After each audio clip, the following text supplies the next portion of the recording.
বড় আদরের ছেলে ছিল অনেক। তাকে এভাবে হারিয়ে উদ্ভ্রান্তের মতো হয়ে গেছেন মা। বেদনা নিয়ে দিগ্ভ্রান্তের মতো ঘুরে বেড়ান বাবা আবুল হোসেন।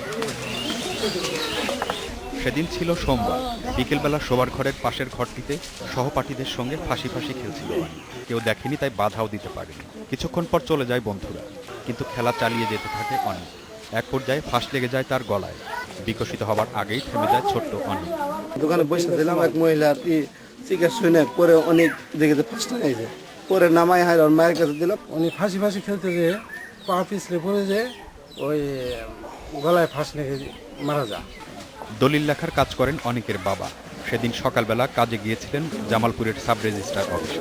বিকেলে ছেলের দুর্ঘটনার খবর শুনে ছুটে আসেন বাড়িতে। তখনও জানতেন না কি দুঃসহ যন্ত্রণা অপেক্ষা করছে তার জন্য। মোটর তৈরি করা ছিল, ওই পোলাপান নিয়ে খেলতো।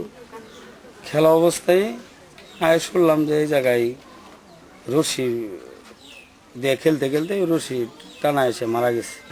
রায়ের চর সরকারি প্রাথমিক বিদ্যালয়ে তৃতীয় শ্রেণীতে পড়তো অনেক। দুই ভাইয়ের মধ্যে সে ছিল ছোট।